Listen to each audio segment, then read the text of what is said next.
Aïe-Boa, bienvenue dans cette nouvelle vidéo. Juste faire attention que ça ne déchire pas mon t-shirt.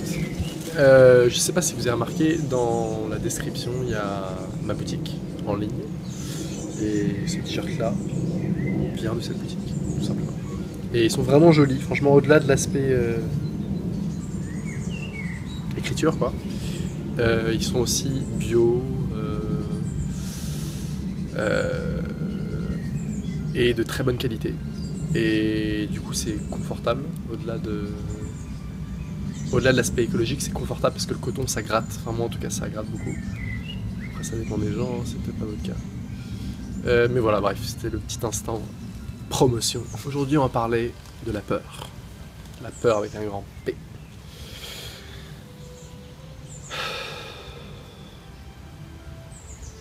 Qu'est-ce qui vous intéresse clairement? Ce qui vous intéresse c'est de savoir comment surmonter vos peurs inconscientes. Donc les peurs inconscientes, c'est les petits blocages énergétiques qu'on a créés à travers la pensée, et puis après ça s'est un peu localisé dans le corps, et ça nous freine, ça nous empêche de continuer notre ascension. Il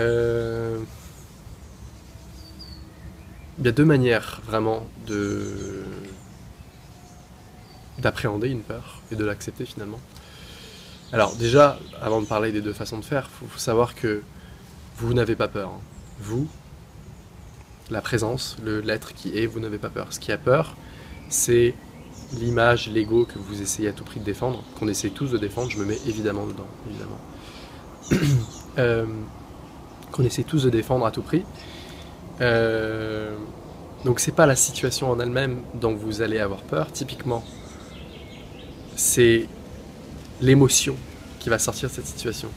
Je prends un exemple très concret. Si vous avez peur d'approcher des gens dans la rue que vous ne connaissez pas, vous n'avez pas peur de la situation en elle-même, vous n'avez pas peur d'approcher une personne, c'est pas ça dont vous avez peur. Vous avez peur des émotions qui peuvent ressortir, qui peuvent vous trahir. En fait, pas vous trahir, trahir votre ego, à la limite. Et ça, c'est pas un problème, au contraire.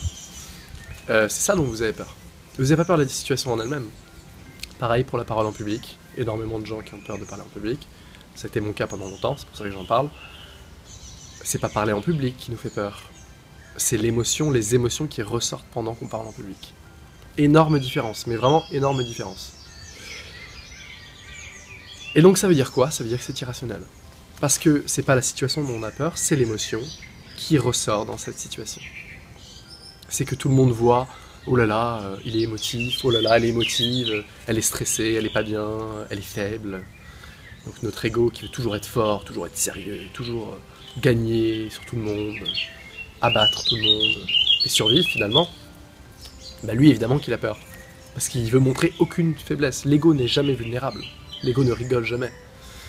L'ego est toujours très sérieux. Il veut absolument garder son image. Comme ça. Je suis monsieur l'ego. Alors par contre ces feuilles là, je vais un peu m'avancer. Et légèrement. Voilà. On est mieux. Donc ça, c'était pour vous montrer à quel point la peur est... Ben voilà, très bien.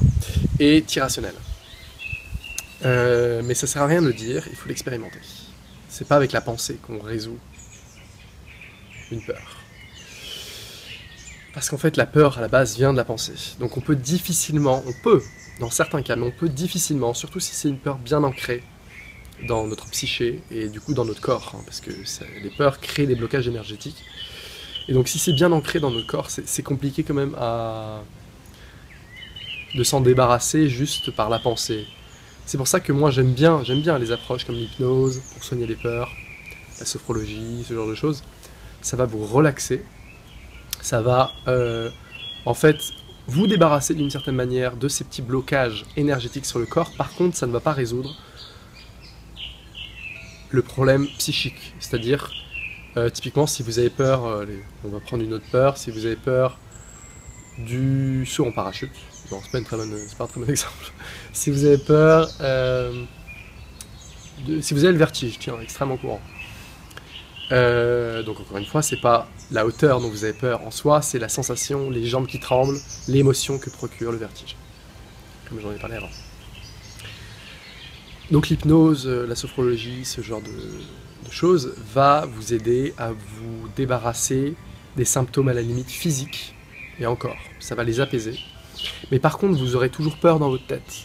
Vous voyez ce que je veux dire? Votre pensée va toujours tourner. Au moment où vous savez que vous allez escalader une montagne et que ça va être haut, et bien peut-être que physiquement vous aurez moins peur, mais dans votre tête ça sera toujours le bazar, j'ai peur. On ne peut pas fixer un problème de la psyché, un problème de la pensée avec de la pensée. D'où, pour moi, les limites de ce genre de pratiques comme l'hypnose, la sophrologie, hein, c'est quelques pratiques parmi d'autres. Pour moi, ce qui fixe vraiment, ce qui nous permet vraiment de nous débarrasser de nos peurs, c'est l'expérience. Je vous laisse deviner la suite parce que je suis un grand fan de ce mot, l'expérience. L'expérience nous permet véritablement de nous débarrasser de nos peurs. La petite technique. J'ai une peur. Donc par exemple, disons que vous avez peur, qu'est-ce qui est très très courant? Approcher quelqu'un, approcher un gars ou une nana dans un parc. Allez, prendre ça. C'est pas forcément le plus courant, mais c'est pas grave. Vous allez noter, donc la première étape, c'est que vous allez noter tous les avantages de franchir ce cap et de passer à l'action. Donc ça va être sortir de sa zone de confort, parler à une inconnue, gain de confiance en soi énorme, de l'expérience, faire taire le mental, faire taire la pensée. Voilà, je peux vous en citer déjà 6 comme ça, il y en a tellement d'autres. Alors par contre, il faut que vous soyez honnête, hein, parce que quand on fait les avantages et les désavantages, on peut facilement dire « Ah ouais mais non, j'en ai pas besoin, c'est bon ». Mais en fait là, vous écoutez votre mental, vous écoutez votre pensée, donc vous êtes piégé finalement. Votre être, votre vraie essence, effectivement on a peur de rien, mais elle est en faveur de l'expérience, en faveur de l'action. Parce que vous êtes vraiment laid évidemment, mais votre mental, votre ego va tout faire pour que vous passiez pas à l'action, parce que ça veut dire que il a commencé à perdre du pouvoir. Chaque expérience dite désagréable que vous allez accepter, l'ego va perdre du pouvoir. Donc il va tout faire, tout faire. Il va mettre en place des petits stratagèmes, très intelligent l'ego, il fait tout pour survivre. Pour ne pas que vous passiez à l'action. Donc quand vous allez faire les avantages et les désavantages, faites une petite méditation avant, soyez vrai avec vous-même. Et citez les vrais avantages et les vrais désavantages. Ne vous mentez pas. Je veux pas d'un avantage du style un désavantage, parce que souvent en fait il n'y a pas de désavantage. Mais l'ego va trouver des désavantages. Je veux pas de quelque chose du style j'en ai pas besoin pour le moment. Ça c'est la pensée. Parce que le mental, l'ego, c'est jamais maintenant. Hein. C'est toujours oh je le ferai plus tard. Oh j'y arriverai plus tard quand je serai. J'y arriverai quand j'aurai de la confiance en moi. J'y arriverai. Non. La confiance en vous, c'est maintenant, c'est dans l'expérience, c'est dans le maintenant, c'est nulle part ailleurs, à aucun autre moment. Donc ça, c'est la première chose. La deuxième chose, ça va être effectivement ce qu'il y a de plus dur, et là, mes mots ne suffiront absolument pas, c'est à vous de décider si vous voulez le faire ou pas, c'est expérimenter les choses qui vous font peur, donc la chose qui vous fait peur. Même si ça fait mal, même s'il y a des émotions dites négatives, effectivement, entre guillemets, hein, mais s'il y a des émotions difficiles à accepter qui surgissent, acceptez tout ça, vous allez perdre de l'ego, vous allez vous renforcer et en fait vraiment stimuler votre confiance en vous.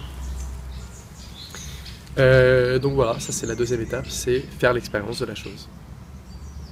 Faire l'expérience de la chose. Et plus vous allez faire l'expérience, plus l'ego va perdre de sa valeur, va perdre de l'intérêt, et plus votre pensée va enfin se calmer. Et c'est là où l'aspect psychique, l'aspect de la pensée, quand vous referez l'expérience, vous aurez peut-être encore une petite appréhension, mais de moins en moins. Et puis alors là, si vous faites ça pendant plusieurs mois, il n'y aura plus aucune appréhension. Donc pour finir, je vais prendre un exemple concret.